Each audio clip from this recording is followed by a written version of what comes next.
이제 이러한 이해를 바탕으로 죄의 개념에 관해 생각을 해보십시다.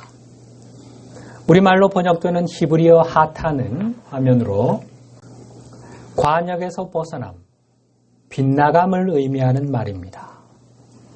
여기서 관역을 하나님의 법, 우주의 이치로 이해한다면 죄는 그러한 법칙들에서 벗어난 상태라고 할 수 있습니다.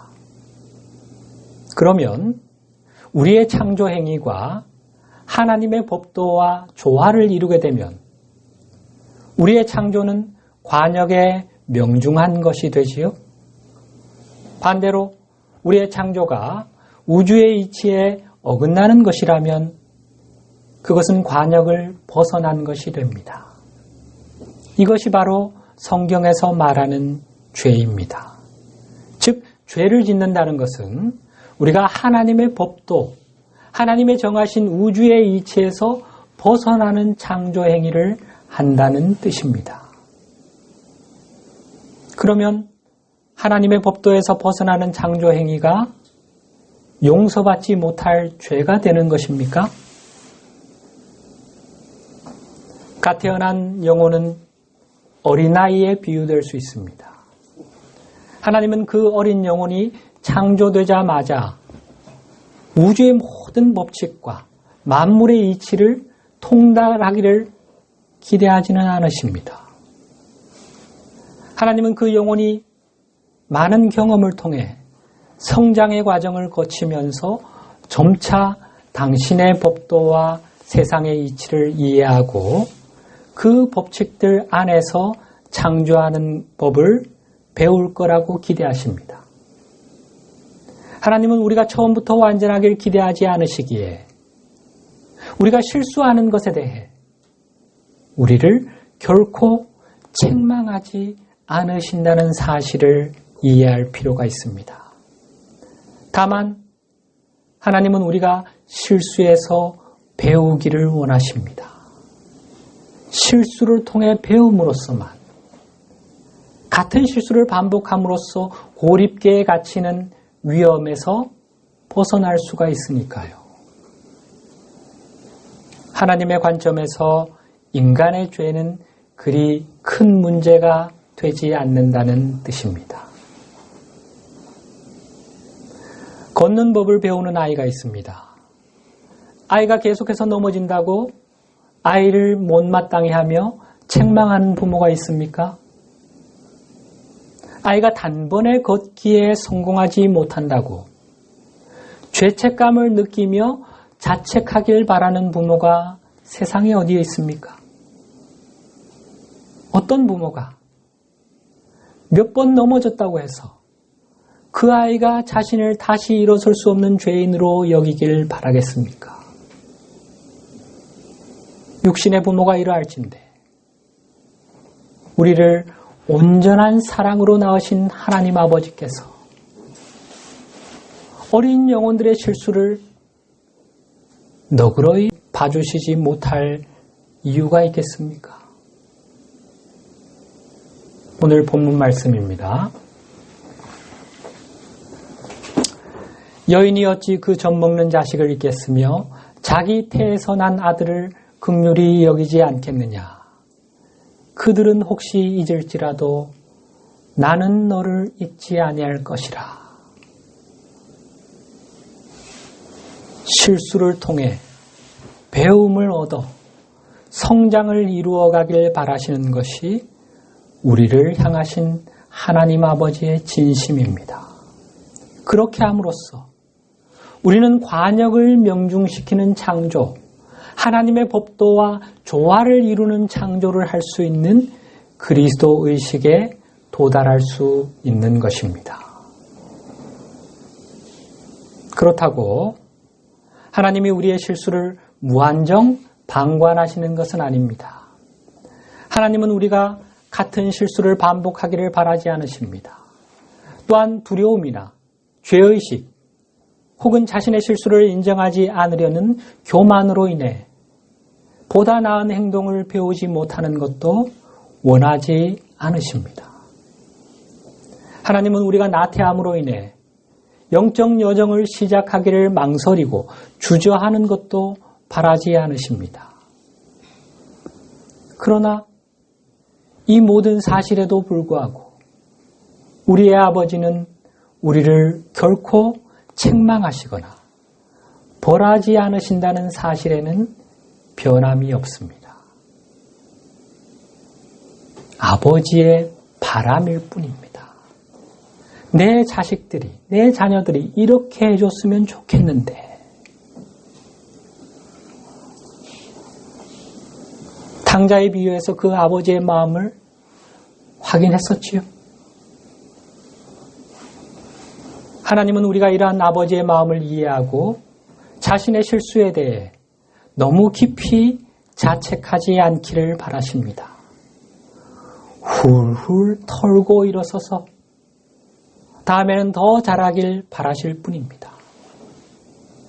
하나님은 우리가 과거에 매이길 결코 원치 않으십니다. 거듭 말씀드리지만 하나님은 우리의 실수를 잊으시는데 우리가 못 잊는 것뿐이지요. 하나님은 용서하시는데 우리가 자신을 용서하지 못하는 것뿐입니다. 따라서 우리가 겪는 모든 고통은 하나님의 징벌과는 무관한 것이며 그것은 결국 우리 스스로 자초하는 것이요 자기 학대에 지나지 않는 것임을 알 수 있습니다. 우리가 이러한 아버지의 진심을 이해한다면 자신을 책망하길 그치고 다시 노력할 자격이 없다는 느낌도 떨쳐버려야 합니다. 같은 실수를 반복하지 않고 더 성숙하게 행동할 수 있도록 실수에서 배우고 즉시 일어나 다시 나아가면 되는 것입니다. 예수님이 성전뜰에서 사람들에게 가르침을 주고 계실 때였습니다. 서기관들과 바리새인들이 간음하다가 현장에서 잡힌 여인을 끌고 와 사람들 앞에 세우고는 예수님께 묻습니다. 선생님, 이 여인이 간음하다가 현장에서 붙잡혔습니다. 모세는 율법에서 이런 여자들을 돌로 쳐 죽이라고 명령했는데 선생님은 뭐라고 하시겠습니까? 그들은 고발할 구실을 얻기 위해서 예수님을 시험하고 있는 것이지요.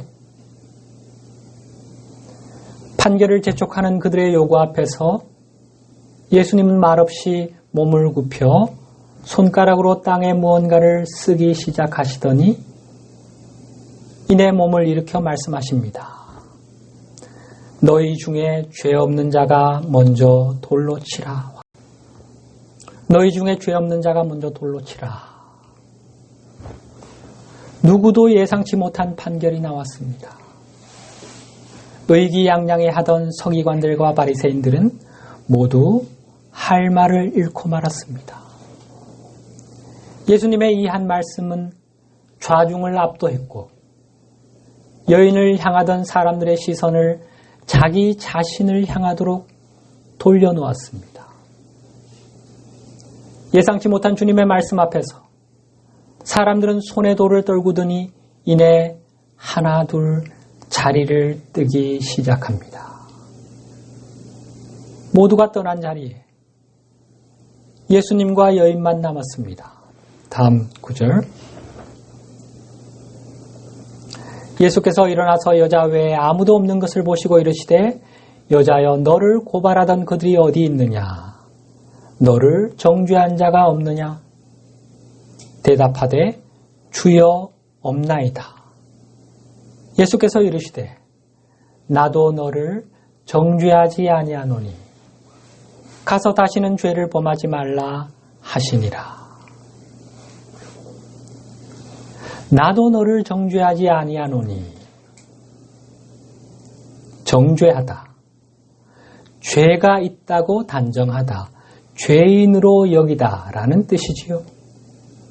어떠한 경우에도 주님은 우리를 죄인으로 여기지 않으신다는 사실, 하나님 앞에 용서받지 못할 죄인이란 없다는 선언이었습니다. 가서 다시는 죄를 범하지 말라. 이 말씀은 헬라어 원문에는 2개의 문장으로 이루어져 있습니다. 원문을 직역하면 앞을 향해 나아가라. 그리고 이제부터는 다시는 죄를 짓지 말라입니다. 첫 문장 앞을 향해 나아가라. 실수가 주는 교훈을 마음에 새기고 실수를 딛고 일어서서 앞을 향해 나아가라. 뒤돌아보지 말고 과거에 매이지 말고 의식의 진보를 이루는 일에 매진하라는 말씀으로 이해할 수 있습니다. 두 번째 문장, 그리고 이제부터는 다시는 죄를 짓지 말라. 하나님의 법에서 어긋나는 창조 행위, 하나님의 법도와 조화를 이루지 못하는 삶의 방식을 이제는 그만 그치라. 실수를 되풀이하지 말라는 뜻입니다. 그러면 이제 죄의식을 떨쳐내기 위해 우리가 구체적으로 해야 할 일은 뭘까요? 첫째는 자신이 범한 실수를 전적으로 인정하는 것입니다. 우리 내면의 에고는 결코 실수를 인정하려 하지 않습니다. 자기 행위에 대한 책임을 회피하려는 거지요. 어떻게든 정당화하려고 합니다. 그러나 영적 구도자라면 이런 에고의 덫을 간파하고 그 함정을 피할 수 있어야 합니다. 우리가 저지를 수 있는 어떤 형태의 실수든 그것은 모두 반그리스도 의식, 이원성 의식의 산물이라고 할 수 있습니다.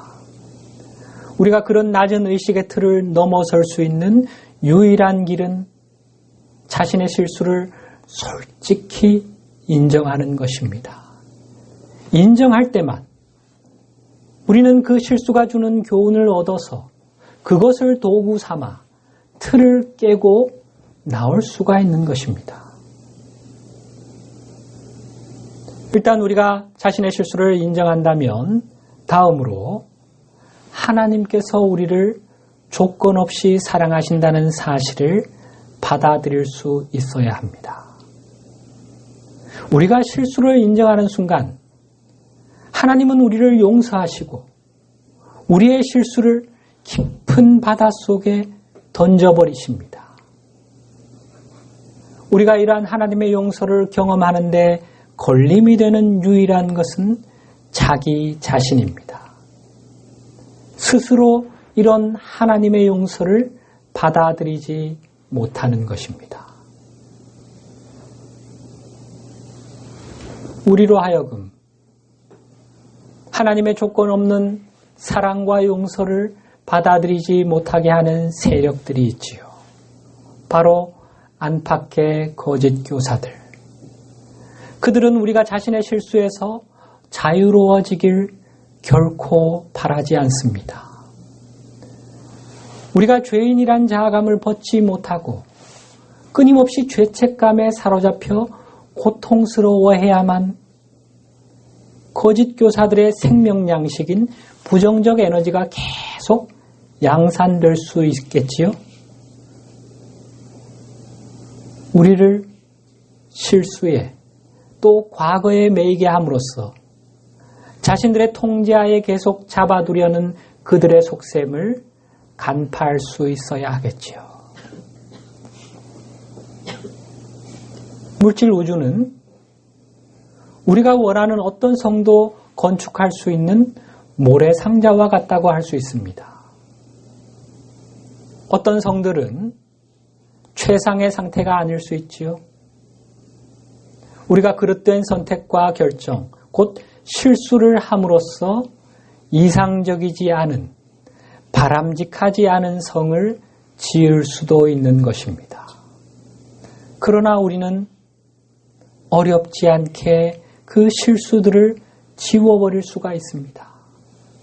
그저 모래성을 허물고 다시 세우면 되는 것입니다.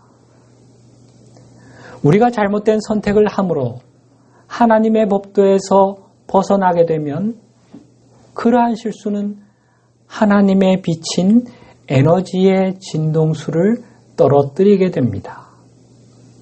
그러나 우리에게는 낮아진 에너지의 진동수를 다시 끌어올릴 수 있는 힘이 있다고 했지요. 우리에게는 그런 잠재력이 있고 그 잠재력을 극대화할 수 있는 영적 도구들도 주어져 있습니다. 이 말은 이 우주에서 어떤 실수도 지울 수 없는 것은 없다는 뜻입니다. 실수는 단지 진동수가 떨어진 에너지, 오염된 에너지일 뿐이니까요. 우리가 그 에너지의 진동을 다시 높이게 되면 우리의 실수는 영원히 지워져 사라져버리게 되는 것입니다. 그렇다고 우리가 자신의 실수를 대수롭지 않게 가볍게 받아들여도 된다는 말은 아닙니다. 만약 그렇게 한다면 우리는 같은 실수를 반복하게 될 것이고 실수를 유발하는 반그리스도 의식에 더 깊이 매몰될 수 있습니다. 우리가 자신의 실수를 진중하게 받아들일 때만이 우리는 같은 실수를 되풀이하지 않을 수 있으며 또 그 실수에서 배움을 얻어 도약의 발판으로 삼을 수가 있는 것입니다.